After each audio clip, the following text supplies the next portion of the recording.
Come Undone. As the follow-up to their 1993 comeback hit Ordinary World, Duran Duran continued their hot streak with Come Undone, which yet again entered the US top 10 and remains one of Duran Duran's best songs of the 90s.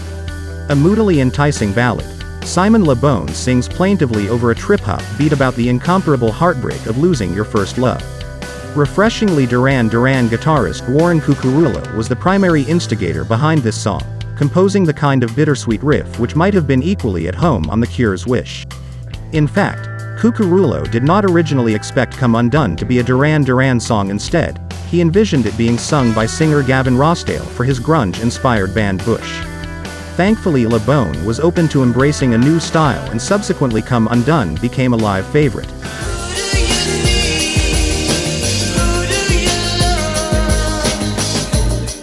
Is there something I should know? Finding themselves at the peak of their powers, Is There Something I Should Know deserves far more recognition, not just as Duran Duran's first UK #1 single but also as a melodic Beatles-esque pastiche.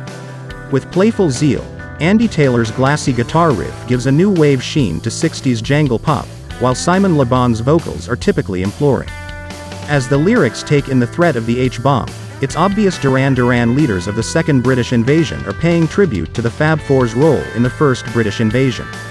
Is There Something I Should Know even has a Lennon and McCartney-esque middle eight, and the music video sees them wearing identical suits and ties. You get by with a little help from your influences after all.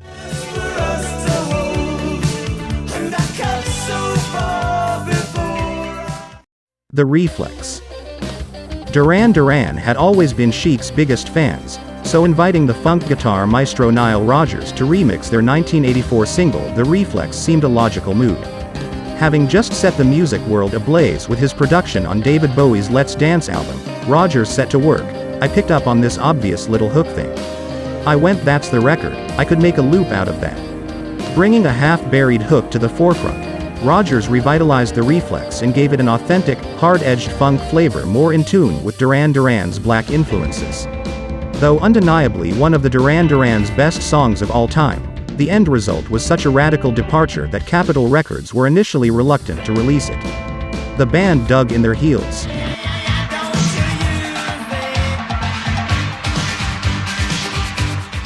A View to a Kill.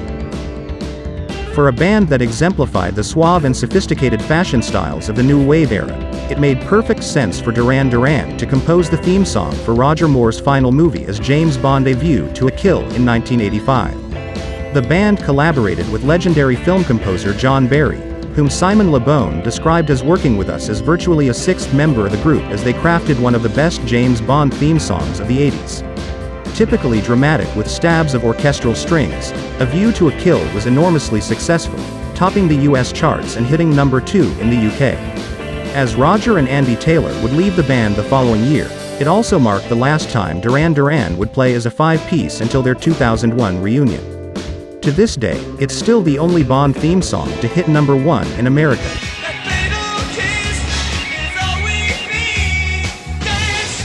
Girls on Film.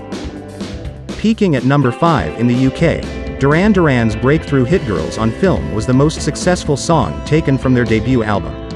The chorus was originally written by a former member of Duran Duran, Andy Wickett, who was paid a one-off fee of £600 so the group could avoid any legal repercussions by releasing it. Though standing in its own right as one of Duran Duran's best songs, a major factor behind the single's success was controversy.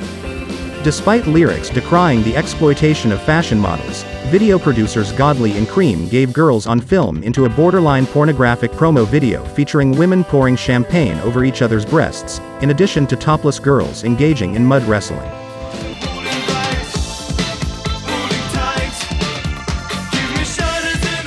Rio. The frenzied pace of Rio immediately sped its way into the UK top 10 in 1982, fueled by its arpeggiated synth hook while Simon Le Bon evoked Brian Ferra's lounge lizard persona.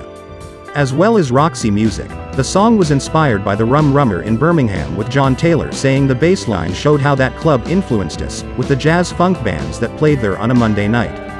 Rio's glamorous promo saw the band wearing expensive suits on board a yacht in the Caribbean. The extravagant video came to define the 80s by virtue of Nick Rhodes playing saxophone on driftwood in the tropical heat, the song instantly left its mark on popular culture, forever cementing its place among the best Duran Duran songs.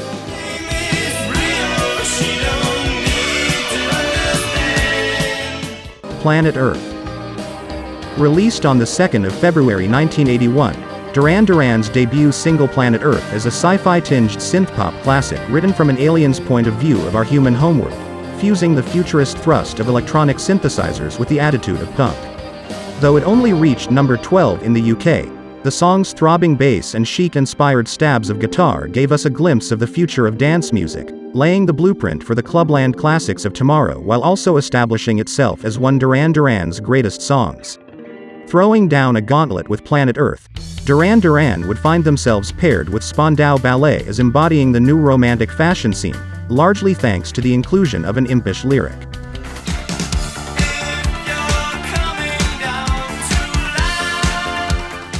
Save a Prayer.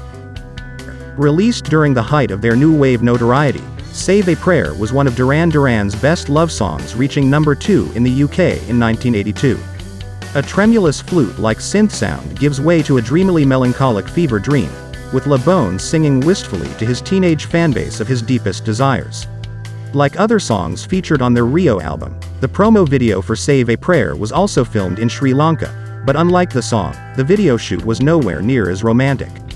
Guitarist Andy Taylor remembered accidentally swallowing infected water from an elephant's watering hole.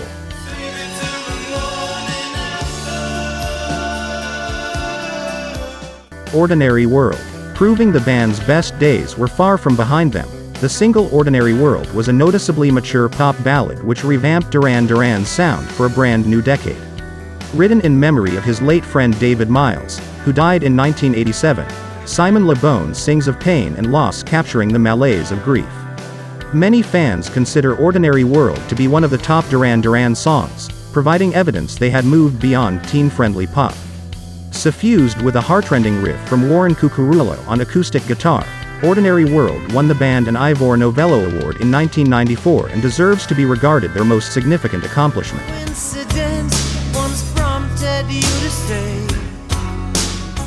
Hungry Like the Wolf. From the catchy arpeggiated synth notes of its intro, it's easy to see why Hungry Like the Wolf made Duran Duran a household name in the US. With lyrics depicting a predatorial stalker on the hunt for young meat, the song has a knowingly lascivious edge, bearing its fangs thanks to Andy Taylor's stinging guitar riff. The promo video was filmed in Sri Lanka, in tribute to Raiders of the Lost Ark, and featured Simon Le Bon wearing a fedora hat and chasing an exotic tigress through the jungle. MTV's senior executive vice president Les Garland called it the greatest video I'd ever seen, and the song was played in heavy rotation on the Music Channel, helping Duran Duran's popularity skyrocket. Topping our list of the best Duran Duran songs, Hungry Like the Wolf reached number 3 in the US and remains the band's definitive 80s album.